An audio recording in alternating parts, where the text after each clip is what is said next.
Hey, Deanna Seymour here with a quick heads up. This is a collection of past shows and ongoing experiments. You're going to hear different intros and old ads, but the ideas still hold up. You can tell where you're at by the cover art. And if you ever want to chat about life and business, check out my free community at jointheplayhouse.com.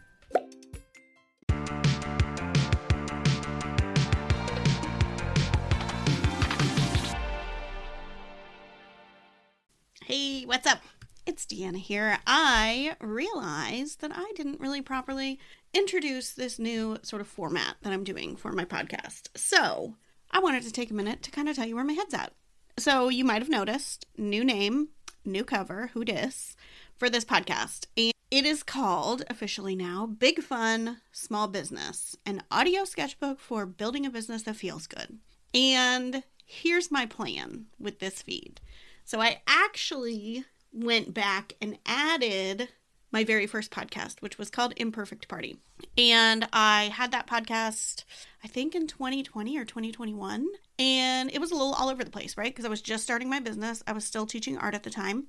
And it just was what it was. I'm definitely a type of person who just jumps right in, right? Experimentation is one of my biggest values, I think, in life and business. So committing to an idea immediately and just like sticking to it is not part of my DNA. So the idea of sticking to one podcast forever is really not realistic for me. So I started with Imperfect Party, and it was sort of a mix of life and business, which is, isn't it funny how all of it like comes back around eventually and you're like, wow, this is like kind of what I'm talking about again.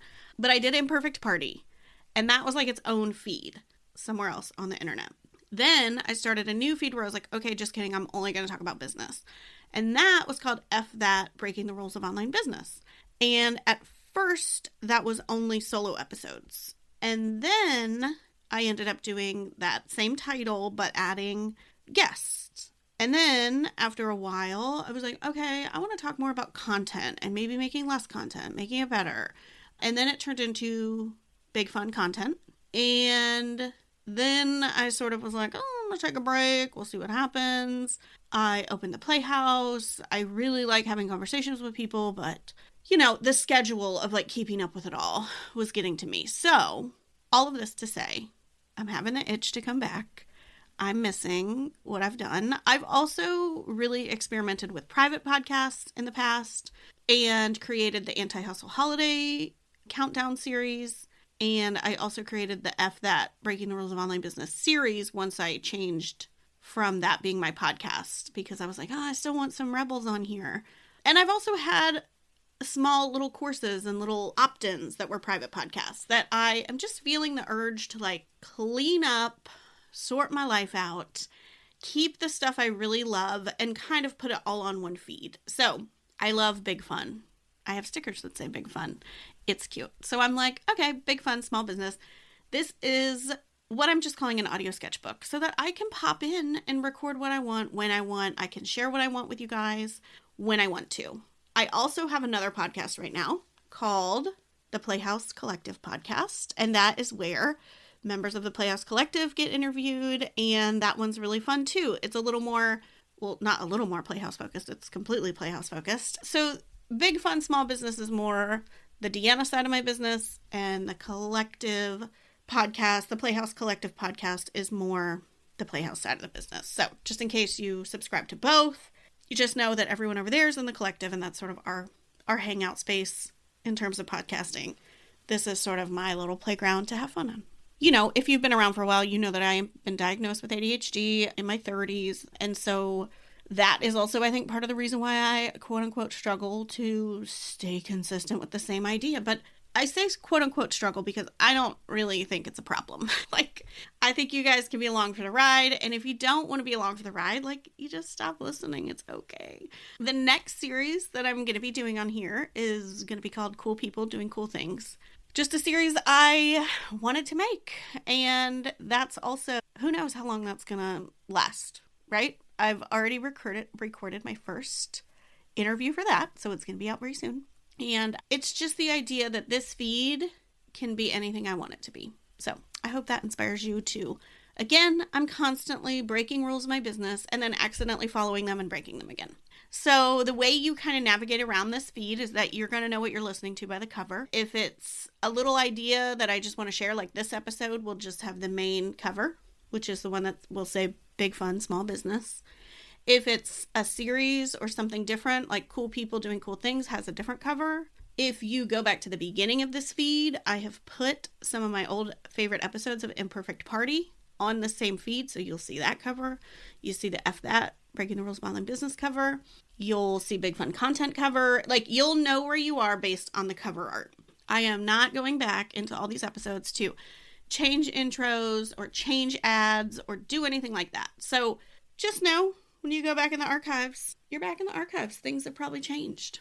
So yeah, I also thought it would be kind of fun to share my personality tests and that kind of stuff in this episode. The first episode of Cool People Doing Cool Things is going to be with Jess Langley, who calls herself a business doula and I just met recently, and who also does business astrology. And so our conversation just kind of got me thinking about like my birth chart, my human design, all that stuff. Enneagrams, we talked about that in the episode. So that's coming up soon. So make sure you look out for that. Profitbox.com. Rounded to the nearest whole number, we get 57 grams. So that episode's coming up soon. So don't miss that. So in this episode, I want to kind of share all the different tests I've done over the years. So I don't know, probably like a year and a half ago, I went to a workshop hosted by Jackie Hayes, and I was inspired to kind of gather them all up, maybe take a few with her, and I have them in my Google Drive. So when I was about to record this, I was like thinking about why I am the way I am and my interview with Jess Langley, and I thought, okay, what's the deal? So this is what I had in my Google Drive, and to be honest, I don't look at these very often, but when I do look at them, I'm like, oh yeah, that makes sense. I have picked my brand values, and I should probably be more, what do I want to say, strategic about them, or like I should have them at the forefront of my business, but I don't. But when I look at them, I'm like, oh wait, yes I do, because they're kind of just my values. But here's what I have for my brand values, just in case you're curious. Humor, creativity, integrity, efficiency, experimentation, and real talk. I think if you know me, if you've been hanging out with me in the Playhouse, if you've worked with me, like all of those things are pretty true. So I want to tell you some of my other ones that I found when I looked this stuff up. So my VIA inventory of strengths, which this must be what I did with Jackie because I don't really remember what VIA stands for. But this one came back. So my top 5 things are humor, creativity, love of learning, judgment, which I was like, oh my gosh, I'm throwing shade. But then underneath it said thinking things through and examining them from all sides, not jumping to conclusions, being able to change one's mind in light of new evidence and weighing all evidence fairly, which is very true of me, but I thought it meant I was judgy at first. And then the last one is love, valuing close relationships with others, which I think is also why I struggle with social media, which I'm going to talk about for a second too at the end of this episode. All right, my Clifton strengths top 5 for me. I took this way back, like in 2008, I think. Here's my top 5. Communication, positivity, individualization, activator, which means I can make things happen by turning thoughts into action. You want to do things now rather than simply talk about them, which is also why I get myself in trouble. And I'm just like, I want to do this thing. And then I make a new podcast. I make a new podcast feed. Before I know it, I have all these podcast feeds running all around the internet. I need to bring them together, which is why I need this feed. Okay, and then the last one, which this is the only one I've ever remembered over the years. I actually, before recording this episode, I had to try to find the website and then say I lost my password and then log into my old Google email with my maiden name and like, brr. But this is the one that I've always remembered throughout the years, which was woo, which meant winning others over. And it just says I love meeting new people. I enjoy socializing and making connections. So true. Isn't it fun when you read these and you're like, oh my God, it's totally me. And it's funny because you're like, oh wait, I took the test. That's why this is totally me. All right. Then we also talked about something called a fascination, like my primary advantage. Something. I don't know. You can tell that I'm like one foot in, one foot out on these things, but they are fun. So my primary advantage is innovation, creative, visionary, entrepreneurial. Love to hear it. 13% of people who took the test also got innovation. So I love that. Okay. My 4 tendencies. Are you ready for this? Because you think I'm going to be a rebel, but I'm not. I'm an obliger. Is that crazy? I was kind of mad when that came back. I've took this one a couple times and I'm definitely an obliger. But it says, you can count on me and I'm counting on you to count on me, which I think is funny. I do think I'm like loyal and I show up and I do what I say I'll do. So It does say that I struggle to meet inner expectations. So they put a high value on meeting commitments to others, but may have trouble setting limits and meeting their own commitments to themselves. Maybe that also sort of speaks to why I'm like, I'm going to do this podcast. But when I get sick of it, I'm over it. But if I tell someone else, yes, I will do this. I will be on your podcast like 100%. I'm going to do everything I can to make it there on time. You know what I mean? Okay. Disc type. You guys, you got to help me because I don't even know what all these are. But like I said, when I did that thing with Jackie Hayes, we like gathered them all up in one place. So my disc type is influence. My workplace motto on this one says, let's make this fun, which I'm like, hello. Yes, totally. Charismatic, warm, and sociable. Love to hear it. So next, it will not surprise you that my Enneagram, I'm a 7, right? This all makes sense. My Myers-Briggs is an ENFJ. And for human design, I'm a generator. And I remember being mad that I wasn't a manifesting generator because it sounds so much cooler.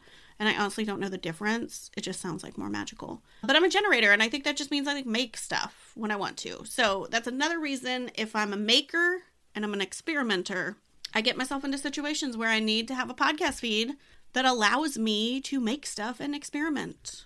So that's where you are right now. And I hope you're going to stay around for the ride. I also promised that I would talk about social media at the end of this episode. So again, experimentation, real talk, creativity. I have been trying LinkedIn. I've given it my best shot. Hit me with your best shot. Pat Benatar already did on LinkedIn, and it is not my favorite. Okay, the reason I picked LinkedIn is because I knew it wasn't my favorite and it wasn't going to rope me in like after work. Like there's no way I'm putting the LinkedIn app on my phone and I'm accidentally scrolling LinkedIn instead of hanging out with my family. That's not tempting to me. The reason I wanted to step away from Instagram is because when Instagram is on my phone, I will scan that thing, scroll that thing. My husband, I had it on my phone the other night. Usually it's off my phone. Every once in a while when I'm working with someone on a 9 grid and I have to show them something or do something, I'll put it back on my phone. So I had it on my phone. My husband went to bed early. And do you know that I stayed up until 11:30 at night scrolling? And I literally felt hungover the next day. Like I was feeling like I should be better at eating more fruits and vegetables. I felt like I should be doing different things with my kids. I watched a reel about a family that had a 90s week and they like took away all the technology and I was like, oh, that's cute. We should do that. Like I mentally did a bunch of things that I should be doing. And it was like, you could maybe put it in the category of like inspirational, but it was mostly just like, making me feel like I had more to do or like I wasn't doing enough or like other people are doing cooler stuff than me. Like it's just bad for me. Which is why I stepped away from Instagram and did static 9 grids and did all that. Then I also was like, what if I try Threads? Back in like 2008, I had a Tumblr blog and I would do a drawing a day or like tell little stories about my life. And it was really fun. I thought, what if I use Threads and pretend like it was Tumblr, right? And I posted that. It was like my first post back. I'm going to pretend like this is Tumblr. Is that okay? Da-da-da. And like, it's sort of cool over there, but it's also still social media. And I just don't like it. I don't want to write a caption, so I have no business being on Threads. That's mostly text, I'm pretty sure. And I just don't like it. But what I do like is people, right? And I like Instagram stories. And I like Instagram DMs. But I have to be careful because if Instagram is on my phone, I can accidentally scroll it and then feel bad about myself. So what is a girl to do? Well, right now, my VA, Emily, from Human VA, who's amazing, has been posting reels for Playhouse events. So we've already been like doing some Instagram, but I'm sort of cheating because I'm not doing it at all. Emily is totally handling that. We don't even really write captions. I honestly just wanted them on there because we put a plugin on my Show It website for the Playhouse. So when people go to the landing page, they can see the latest events and they look cute and colorful. And really the Instagram reels are just to feed the landing page. So how can I participate in Instagram without getting sucked in? Here's my plan. I'm going to put the app on my phone in the morning when I get to my desk. I am going to delete the app in the afternoon when I leave my desk. And that's it. And I'm going to create stories. And I'm going to DM with the people I like on there. And talk to people. Send voice memos. I like that. That feels like hanging out with people. What I won't be doing is, obviously I won't be posting. I have a static 9 grid and I love it. I'm going to let Emily keep doing the reels for the Playhouse. And all I have to do is some stories and say hi to people. So that's going to be my social media. And you know what? Since I value experimentation, who knows how long that's going to last. But if you are on Instagram like send me a DM or something, like say hi, because I'm feeling like, oh my gosh, am I really going back here? What's it going to be like? Yeah. So that's my whole plan. I'm telling you all this, number one, just to explain what's happening here on this feed, but number two, to like maybe inspire you to take a look at like, still all the time, what are you doing? Why are you doing it? Do you actually want to do it? Do you actually need to do it? What do you need to do? And honestly, the reason I kind of need to be somewhere on social media is because the Playhouse is a low ticket item, right? It's not a huge investment for people. So I need a higher volume of people to really make that sustainable. And I need to get in front of more people. I love the people on my email list. They're amazing. I want to keep growing that email list. I want to get more people in there. I want to get more people in the Playhouse. We have our friends tier, which is free for people to just come hang out. Then if they want to add events to the calendar, they can join the collective. And then there's lots of other things that get unlocked when you're a collective member. But I want to join. I want to grow my email list and the free, level of the Playhouse. So I got to be out in the world more, but I got to do it in a way that makes me stay sane. 2 ways I'm going to do that. This podcast, cool people doing cool things, and showing up in stories a little bit more. So I don't even know if I have an official release day for these episodes, but just stay tuned. More episodes will be coming into this feed soon, and perhaps I will establish a rhythm when I'm ready to, but if you're listening, you'll be in on it. Okay, see you next time.